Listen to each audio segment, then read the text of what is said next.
Connie Margotta Dabate, born on July 31st, 1976 in Rockville, Connecticut. She was the youngest child of Kenneth and Cindi Margotta. Her brother Keith would later say that he still remembered the day their father brought him to the hospital to see his baby sister for the first time. The nurse held her up to the window, and from that moment, she became the light of their family. Growing up in Vernon and Ellington, Connie excelled in everything she touched. She graduated from Ellington High School in 1995, then went on to earn her undergraduate degree from the University of Connecticut in 1999. Friends described her as someone who threw herself into life with infectious enthusiasm.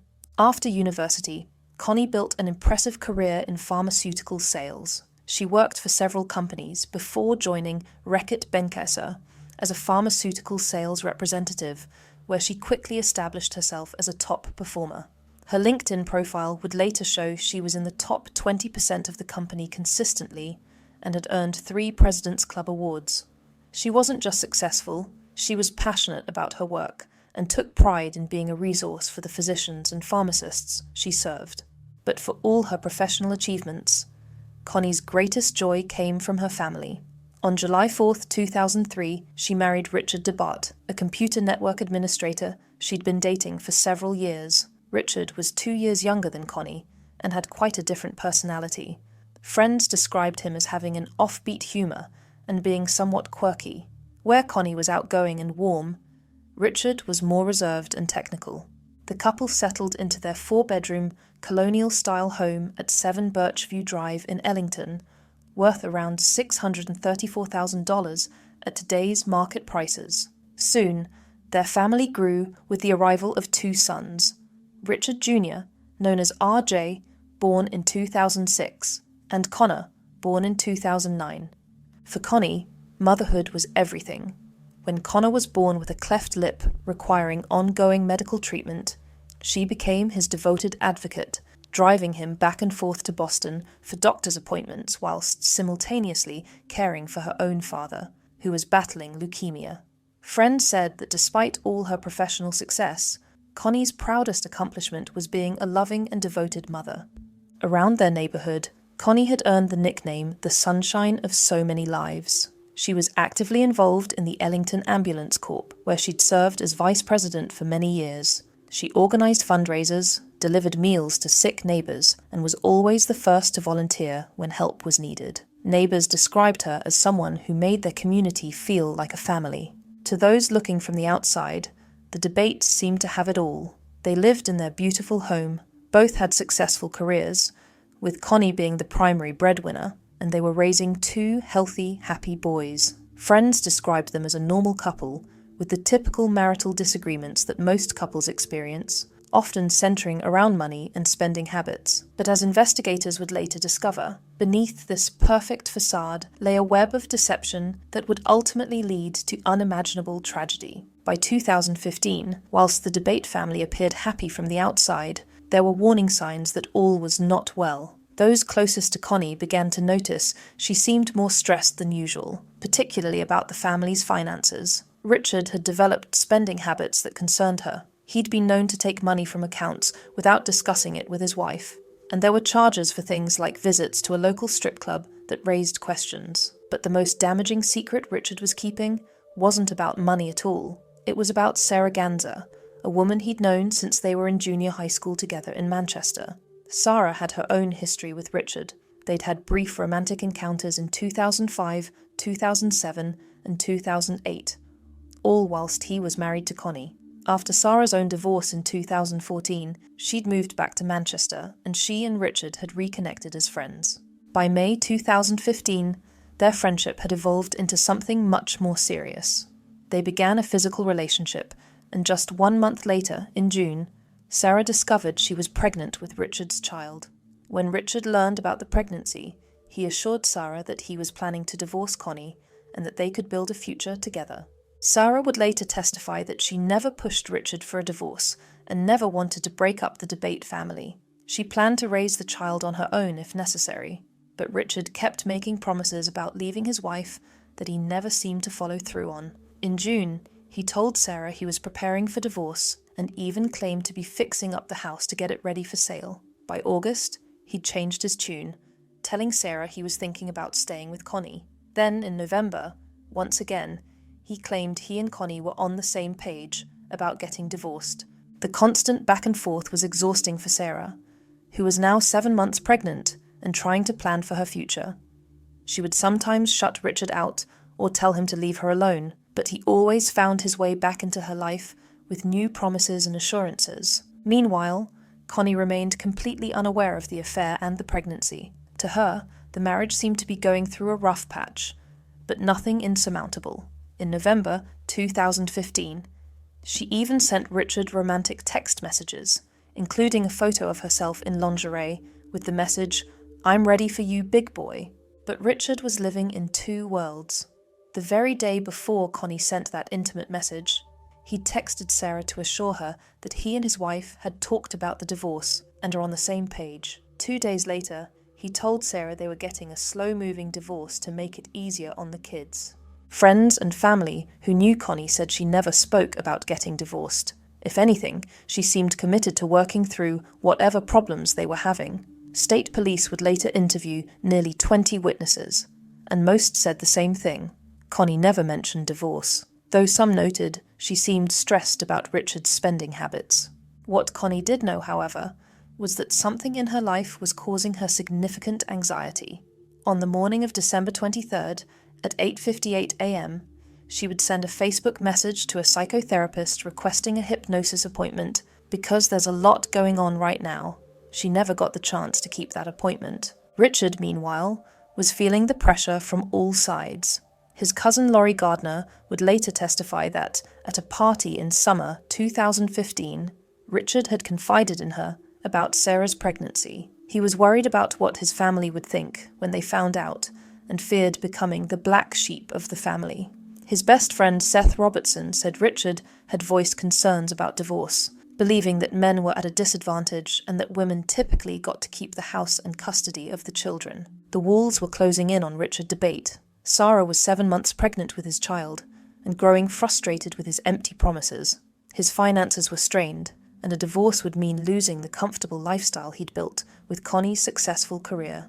He was facing the prospect of custody battles, alimony payments, and the social embarrassment of his infidelity being exposed to his friends and family. Something had to give, and Richard Dabate was about to make a choice that would destroy multiple lives forever. December 23rd, 2015 started like any other Wednesday morning for the Dabate family. The boys, 9-year-old RJ and 6-year-old Connor, were preparing for school, excited about the Christmas holidays that would begin in just 2 days. Connie had plans to attend her regular spinning class at the Indian Valley YMCA in Ellington, something she did religiously to maintain her fitness. Richard told police he left the house between 8:30 and 8:40 that morning to head to work at his job as a computer network administrator. According to his statement, he drove about 5 minutes before realizing he'd forgotten his laptop at home, so he turned around to retrieve it. But digital evidence would later reveal a very different story about Richard's movements that morning. At 8:26 a.m., Facebook was accessed from the Dabate home computer. At 8:37 a.m., someone conducted a Google search for long-lasting tattoo ideas from the same computer. This was nearly 10 minutes after Richard claimed to have left for work. At 8:46 a.m., Connie's Fitbit registered that she was leaving the house for her spinning class. The device, a Fitbit 1 that she wore clipped to her hip, would meticulously track every step she took from that moment forward. At 8:47 a.m., something crucial happened. The home alarm system was armed from Richard's keychain fob, a device that only worked within 500 feet of the house. Then, almost immediately, someone tried to disarm the same alarm system using Richard's mobile phone. The attempt failed at first, but at 8:51 a.m., the system was successfully disarmed from the phone, then rearmed again. This sequence of events would prove to be critical evidence. Richard's keychain fob could only arm the system if he was physically at or very near the house. The immediate attempt to disarm it from his phone suggested he was trying to manage the alarm remotely after leaving, but the timing meant he was still at home when he claimed to be driving to work. At 8:53 a.m., security cameras at the YMCA captured Connie's arrival. She appeared her usual cheerful self, ready for her morning workout. But when she got inside, she discovered her spinning class had been cancelled. The cameras showed her leaving again at 9:08 a.m., much earlier than expected. Back at the house, digital forensics would later show that at 9:18 a.m., someone visited the YMCA website from Richard's computer. This suggested he might have been checking to see if Connie had actually gone to her class, or perhaps monitoring when she might return home. At 9:23 a.m., Connie's garage door opened as she returned home unexpectedly. Her Fitbit registered this movement, recording the moment she stepped out of her car and entered her house for the final time. For the next 17 minutes, Connie's Fitbit showed normal activity patterns. At 9:40 a.m., she posted a video to Facebook from inside the house. 6 minutes later, she posted another video. These posts, accessed from the family's home internet connection, proved she was alive and actively using her phone, but it was what happened next that would change everything. At 10:05 a.m., Connie's Fitbit recorded her final steps, 1,217 feet of walking throughout her house. This was far more than the approximately 125 feet between her car and the basement, where she would later be found. The device showed she had been moving around the house normally, perhaps doing household tasks or getting ready for the day ahead. Then, at 10:05 a.m. exactly, the Fitbit went silent forever. 7 minutes later, at 10:12 a.m., the home's panic alarm was activated from Richard's keychain fob. It was the only time that morning the panic alarm had been used. Richard would later tell police that he'd received alerts about the alarm whilst driving and had emailed his boss to say he was returning home to check on a security issue. But phone records would show that Richard's mobile phone was pinging off cell towers near his house throughout the morning, contradicting his claim that he was miles away at a bus depot in Broadstone where he was supposed to be checking advertising displays. When first responders arrived at 7 Birchview Drive, they found a scene that would haunt them forever. Richard was discovered on the kitchen floor, partially bound to a metal folding chair with zip ties. He had superficial wounds to his legs and torso, and he immediately launched into his account of what had happened. He told them a shocking story of encountering a masked intruder dressed in camouflage with a voice like Vin Diesel, who had been rummaging through Connie's jewellery in their bedroom closet. The intruder had demanded money and credit card PIN numbers, which Richard claimed he'd provided. When Connie returned home early, and Richard shouted for her to run, she had inexplicably run to the basement instead of escaping. The intruder had followed her there, struggled with her, and shot her twice with a gun Richard had purchased just 2 months earlier. In the basement, investigators found Connie's body. She had been shot twice with a .357 Magnum revolver, once in the back of the head and once in the stomach. It was a weapon that had never been fired before that day, and it bore no identifiable fingerprints. But experienced investigators immediately noticed problems with Richard's story. There were no signs of forced entry anywhere in the house. Nothing appeared to have been stolen. In fact, money that should have been attractive to a burglar was left untouched. Most tellingly, 3 separate police K9 units brought to track the intruder's scent all failed to pick up any trail leading away from the property. The first dog, Rocky, kept circling back to Richard and even tried to jump into the ambulance with him. The scene looked staged, and Richard's behaviour seemed odd for someone who had just witnessed his wife's murder. But it would take months of meticulous digital forensics to prove what investigators suspected from the very beginning, that Richard Dabate had killed his wife and tried to make it look like a home invasion gone wrong. What Richard Dabate hadn't anticipated was how thoroughly modern technology would document every aspect of his deception. The Connecticut State Police Eastern District Major Crime Squad, working with prosecutor Matthew Gdansky, would conduct one of the most comprehensive digital forensics investigations in the state's history. The centerpiece of their case was Connie's Fitbit 1 device. The hip-worn fitness tracker had been recording her movements with scientific precision right up until her death. Dr. Keith Diaz from Columbia University Medical Center, who had conducted extensive research on Fitbit accuracy, testified that when worn on the hip, the devices were near perfect at measuring steps, 98% accurate for walking and jogging. The Fitbit data revealed the fatal flaws in Richard's timeline. He claimed Connie had been killed around 9:05 a.m., shortly after she returned home from the gym. but her Fitbit showed she was still actively moving around the house until 10:05 a.m., a full hour later. During that time, the device recorded 1,217 feet of movement, which Dr. Diaz testified were incidental movements, the kind you'd expect from someone doing normal household activities, not running for their life from an intruder. Even more damning was the home alarm system data. The sophisticated security system maintained detailed logs of every arming and disarming event, complete with timestamps and the method used, whether keychain fob or mobile phone.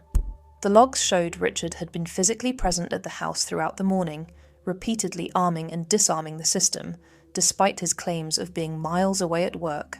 At 9:04 a.m., Richard had sent an email to his supervisor from the home computer, claiming he was returning to check on a security alert, but phone data showed he was already at home when he sent that message, not driving from a bus depot 2 miles away as he claimed. His computer activity that morning painted a picture of someone who was very much at home and very much aware of what was happening. Beyond the Facebook visits and Google searches, Microsoft account records showed multiple logins from the home IP address throughout the morning, corresponding exactly with times when Richard claimed to be elsewhere. The investigators also discovered disturbing internet searches on Richard's computer from the months leading up to Connie's murder. In July and September 2015, he had searched for deadly over-the-counter pill combinations, fast, untraceable homemade poison, tasteless poison, easily available, and detailed information about ricin. These searches suggested the murder had been planned for months, not a crime of passion or a robbery gone wrong, but perhaps most heartbreaking was Connie's own digital trail on her final morning. Her Facebook activity showed she had no idea what was coming. At 8:58 a.m., she messaged a psychotherapist about feeling anxious because there's a lot going on right now. At 9:40 and 9:46 a.m., she posted cheerful videos to Facebook, appearing relaxed and content in her own home. The phone data also revealed the extent of Richard's deception about his affair. He had been in constant contact with Sarah Ganza, making 8 calls to her on the day of the murder alone, including a 28-minute conversation that morning, something he had initially failed to mention to police. When confronted with this overwhelming digital evidence, Richard's story began to crumble. He admitted to the affair and to lying about his whereabouts, but maintained his innocence regarding the murder. He claimed he had lied because he was terrified and trying to protect his reputation. But investigators had one more piece of damning evidence. After Connie's murder, Richard had behaved in ways that struck everyone as deeply inappropriate for a grieving widower. Just 5 days after his wife's death, he attempted to claim her $475,000 life insurance policy. When that was denied, due to the ongoing investigation, he withdrew over $90,000 from Connie's investment accounts. Most shocking of all, by the time of his eventual conviction in 2022, Richard had depleted virtually all of Connie's estate, money she had worked hard to save for their sons' futures. The boys' aunt testified that only $6.24 remained of their mother's savings, not even enough to buy a shirt, shoes, or a backpack. The digital evidence was overwhelming, and it told a clear story. Richard Dabate had murdered his wife in their home sometime between 10 a.m. and 10:05 a.m. on December 23, 2015, then staged an elaborate home invasion to cover his tracks. For nearly 18 months after Connie's murder, Richard Dabate maintained his innocence and lived as a free man while police painstakingly built their case. He continued his relationship with Sarah Ganza, who gave birth to their daughter in February 2016, less than 2 months after Connie's death. During this time, Richard's behaviour continued to raise red flags among those who had known the couple. Neighbours found it extremely weird that just days after his wife's murder, he was texting them asking about favourite takeout restaurants. His apparent lack of grief, combined with his immediate focus on financial matters, painted a picture of a man more concerned with covering his tracks than mourning his wife. Friends who had once supported Richard began to distance themselves. His best friend Seth Robertson described meeting with Richard several weeks after Connie's death, expecting to console a grieving widower. Instead, Robertson said, Richard gave him a basic account of the murder that seemed rehearsed then quickly moved on to talking about everyday things as if nothing had happened. I showed up with pockets of tissues, and it never happened, Robertson testified. He said there was none of the sadness or anger he was expecting from someone who had just lost their wife. Meanwhile, Connie's family was struggling to process their loss while growing increasingly suspicious of Richard.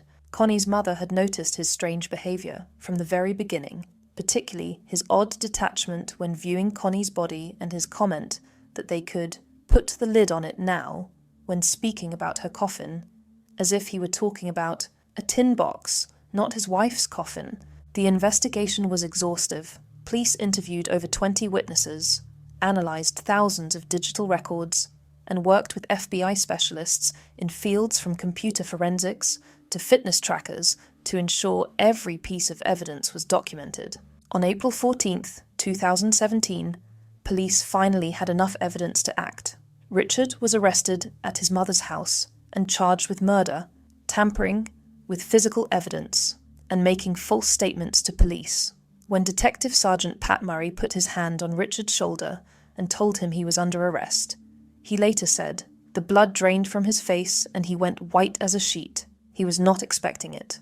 Richard pleaded not guilty to all charges and was released on $1 million bail, with his family leveraging 5 homes as collateral to secure his freedom. This meant he could remain free for another 5 years, while the case worked its way through the courts. As they waited for the trial to begin, the family watched in horror as Richard continued to spend Connie's money. He withdrew thousands from her accounts, supposedly for living expenses and legal fees, whilst her children, the rightful beneficiaries of her estate, lived with relatives who had taken them in out of love and duty. The trial, first set for March 2020, was repeatedly delayed, first by the pandemic, then by Richard's attorney's death in 2021, and again in 2022, when a new jury had to be selected. Sarah Ganzer, meanwhile, had ended her romantic relationship with Richard, but continued to co-parent their daughter. Richard Dabate's trial began on April 5, 2022.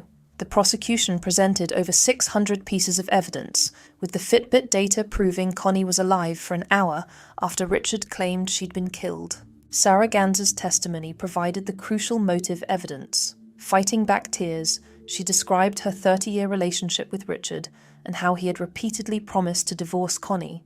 She testified that she had never demanded he leave his wife, but had grown frustrated with his constant changes of heart. Her pregnancy had put enormous pressure on Richard to make a decision about his future, pressure that the prosecution argued had driven him to murder. Even at sentencing, Richard maintained his innocence. "I am here as an innocent man," he said. "I will never stop seeking justice for my wife Connie, who I love and think of every day." His words rang hollow to those who had heard months of evidence about his lies, his affair, and his theft of his wife's estate. On May 10, 2022, the jury found him guilty on all charges. At sentencing, the devastating financial betrayal was revealed. Richard had spent virtually all of Connie's estate, leaving her sons with just $6.24. Judge Corinne Klatt sentenced him to 65 years in prison. Connie's brother Keith Margotta said the conviction brought relief. "It's a weight lifted off my shoulders, but it's bittersweet. Everything we went through 6 years ago is right in front of us right now." Her mother, Cindi Margotta, struggled to speak through tears as she described losing her youngest child. "I just feel this surge from up above. I feel this strength coming to me right now through all of us. She's here." The Connecticut Supreme Court upheld his conviction in January 2025, cementing this as landmark precedent for fitness tracker evidence. Richard remains at McDougall Walker Correctional Institution with a maximum release date of May 2, 2087. The 2 boys now live with their aunt, but the community Connie had served so generously established a college fund to help secure their future, a testament to the woman they remembered as the sunshine of so many lives. Her Fitbit may have been the silent witness that exposed her killer, but Connie's true legacy lives on in those who knew her kindness. Her family wants her remembered not for how she died, but for the light she carried. In the end, it was Connie herself who helped bring her killer to justice. As her family said, "Please don't forget Connie."